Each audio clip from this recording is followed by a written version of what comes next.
آقا کا مہینہ کون سا ہے؟ یعنی کہ حضور اکرم صلی اللہ تعالیٰ علیہ وسلم کا مہینہ کیا ہم جانتے ہیں کہ کون سا مہینہ اور اس مہینے کی کیا فضیلت ہے؟ چلے آج ہم لوگ وہی چیز جانیں گے۔ شروع کرنے سے پہلے الحمدللہ رب العالمین والصلاة والسلام علی سید المرسلین اما بعد فاعوذ باللہ من الشیطان الرجیم بسم اللہ الرحمن الرحیم۔ آقا کا مہینہ جاننے سے پہلے آئیے ہم لوگ تمام درود پاک کی فضیلت کو جان لیتے ہیں۔ حضرت سیدنا شیخ ابو بکر شبلی علی رحمہ ایک روز بغداد معلیٰ کے جدید عالم حضرت سیدنا ابو بکر بن مجاہد علی رحمہ کے پاس گئے۔ انہوں نے فوراً کھڑے ہو کر ان کو گلے لگا لیا اور پیشانی چوم کر بڑی تعظیم کے ساتھ اپنے پاس بٹھایا۔ حاضرین نے عرض کیا، یعنی کہ جو لوگ وہاں پہ حاضر تھے انہوں نے عرض کیا، یا سیدی آپ اور اہل بغداد آج تک انہیں دیوانہ کہتے رہے ہیں، مگر آج اس قدر ان کی تعظیم کیوں؟ جواب دیا، میں نے یوں ہی ایسا نہیں کیا، الحمدللہ آج رات میں نے خواب میں یہ ایمان افروز منظر دیکھا کہ حضرت سیدنا ابو بکر شبلی علی رحمہ بارگاہ رسالت میں حاضر ہوئے، یعنی کہ حضور اکرم صلی اللہ علیہ وسلم کی بارگاہ میں حاضر ہوئے تو سرکار دو عالم نور مجسم شاہ بنی آدم صلی اللہ تعالیٰ علیہ وسلم نے کھڑے ہو کر ان کو سینے سے لگا لیا اور پیشانی کو بوسہ دے کر اپنے پہلو میں بٹھا لیا۔ میں نے عرض کیا کہ یا رسول اللہ صلی اللہ تعالیٰ علیہ وسلم، شبلی پر ایسی شفقت کیوں؟ وجہ کیا ہے؟ رب تبارک و تعالیٰ کے محبوب دائن غیوب حضور اکرم صلی اللہ تعالیٰ علیہ وسلم نے فرمایا کہ یہ ہر نماز کے بعد یہ آیت کیا کرتا ہے؟ ذکر کرتا ہے۔ کون سی آیت؟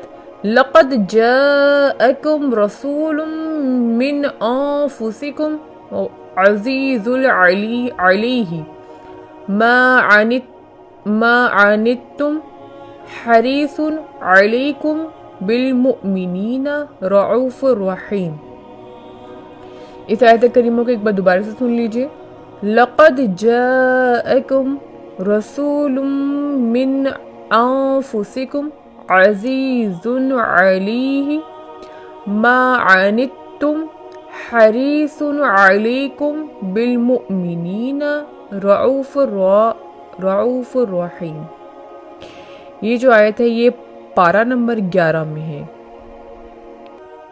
اور اس کے بعد مجھ پر درود پڑھا، صلو علی الحبیب صلی اللہ تعالیٰ علی محمد صلی اللہ تعالیٰ علیہ وسلم۔ تو اس آیت مبارکہ کو پڑھنے کی بہت زیادہ فضیلت ہے۔ اسی کو پڑھنے کی وجہ سے اور درود پاک پڑھنے کی وجہ سے حضور اکرم صلی اللہ علیہ وسلم ان کے خواب میں آتے ہیں اور انہیں بوسہ بھی دیتے ہیں۔ چلیں آقا کا مہینے کے بارے میں جانتے ہیں۔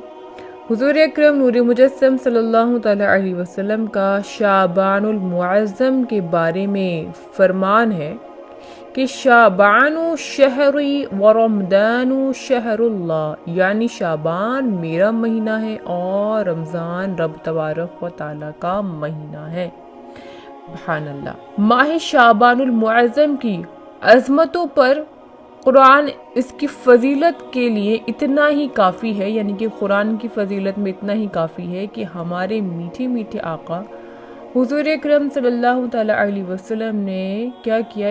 اسے میرا مہینہ فرمایا، یعنی کہ شعبان کی جو عظمت ہے، ہم چاہیں تو اور بھی عظمتوں کو سن سکتے ہیں، لیکن یہ عظمت ہی کافی ہے کہ حضور اکرم صلی اللہ تعالیٰ علیہ وسلم نے شعبان کا مہینہ، جس مہینے میں ہم لوگ ابھی ہیں، الحمدللہ رب تبارک و تعالیٰ نے ہمیں یہ مہینہ نصیب فرمایا، ہم اس مہینے میں ہیں، تو یہ شعبان کا مہینہ حضور اکرم صلی اللہ تعالیٰ علیہ وسلم نے کیا کہا کہ یہ میرا مہینہ ہے۔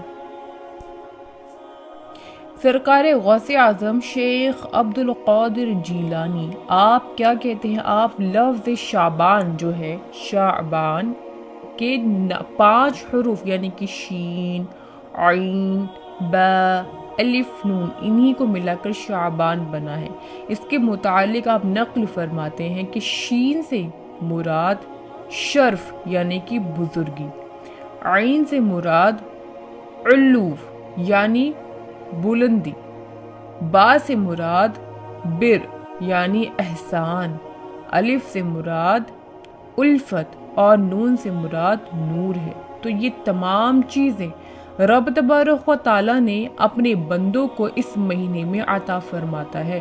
سبحان اللہ، یعنی کہ بزرگی عطا فرماتا ہے، ٹھیک ہے، کامیابی عطا فرماتا ہے، الفت عطا فرماتا ہے، نور عطا فرماتا ہے۔ سبحان اللہ، یہ وہ مہینہ ہے کہ جس میں نیکیوں کے دروازے کھول دیے جاتے ہیں، برکتوں کا نزول ہوتا ہے اور خطائیں مٹا دی جاتی ہیں اور گناہوں کا کفارہ ادا کیا جاتا ہے، اور خیر البریہ سید الورا جناب محمد مصطفیٰ صلی اللہ تعالیٰ علیہ وسلم پر درود پاک کی خوب زیادتی کی جاتی ہے، اور یہ نبی جو ہے مختار صلی اللہ تعالیٰ علیہ وسلم پر درود بھیجنے کا مہینہ ہے۔ سبحان اللہ، تو جتنا ہم سے ہو سکے ہمیں چاہیے کہ ہم اس مہینے میں بہت سارا درود پاک پڑھیں اور حضور اکرم صلی اللہ علیہ وسلم کو تحفہ پیش کریں۔ دعا میں یاد رکھیے گا۔ السلام علیکم ورحمۃ اللہ وبرکاتہ۔